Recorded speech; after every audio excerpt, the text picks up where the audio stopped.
Dans ce nouvel exercice, nous allons nous arrêter sur quelques effets de déformation présents dans After Effects pour recréer ce type d'animation.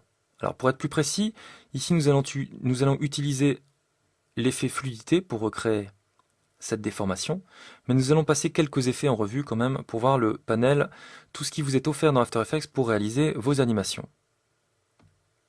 Donc dans un premier temps, il va falloir recréer le côté un petit peu réchauffement, vous voyez, sur la prise, ainsi que le refroidissement. Ensuite, nous allons déformer la prise dans une seconde étape. Nous allons ensuite créer ce petit court-circuit qui est la cause de la fonte de la prise. Et enfin, dans une dernière partie, nous allons voir comment générer une variation ici aléatoire de luminosité pour donner l'impression que l'éclair ici est en train d'illuminer l'intérieur ici du trou dans le mur. Alors démarrons tout de suite. On importe le fichier PSD prise et mur en tant que composition conserver la taille des calques. Donc dans notre cas ici, ce que nous aimerions, c'est déjà créer une sorte de réchauffement de la prise. Pour réaliser cela, on ne peut pas directement créer un effet de correction colorimétrique directement sur la prise puisqu'on a envie que ça n'affecte qu'une petite partie de la prise. Donc pour ça, il va falloir créer un calque d'effet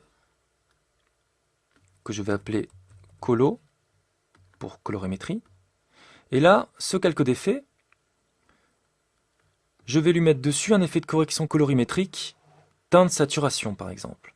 Ça c'est un effet qui est assez courant pour les utilisateurs de Photoshop.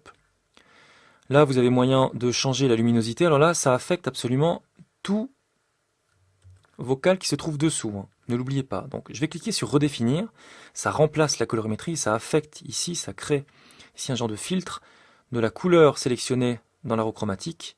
Vous voyez en degrés je peux modifier comme ceci. Donc moi je vais rester sur du rouge et on peut augmenter, vous voyez comme ceci, la saturation. On peut toucher aussi à la luminosité si on le souhaite. Comme cela. Moi j'aimerais que ça n'affecte que la prise. Donc vous vous en doutez, on prend une plume et on crée un masque comme ceci. Là il est évidemment beaucoup trop marqué. Donc je vais aller dans les paramètres du masque pour ici augmenter la valeur de contour progressif. Comme cela.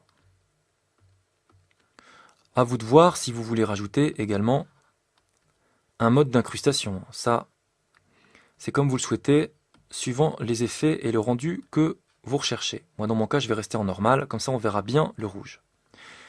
Il nous faut encore, avant d'attaquer la déformation de la prise, il nous faut encore ici animer cette rougeur, ce réchauffement.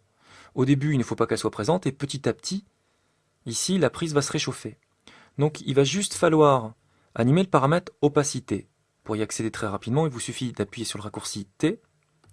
On pose une première clé à 0 et au bout d'environ 2-3 secondes, on se met à 100%. Donc pour l'instant, voilà où on en est.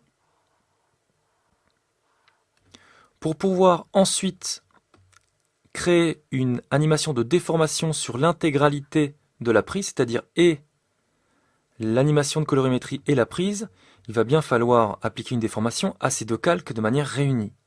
Donc à ce moment-là, et pour préparer ce qu'il va se passer ensuite, il va falloir précomposer ces deux calques pour qu'ils ne forment qu'un seul calque sur lequel nous allons mettre un effet de déformation.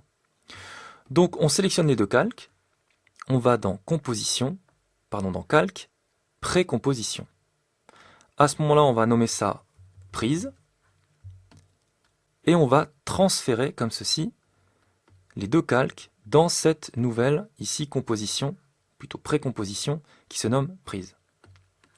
Donc à partir de là, maintenant, on va pouvoir ajouter des effets de déformation pour arriver ici à faire fondre la prise.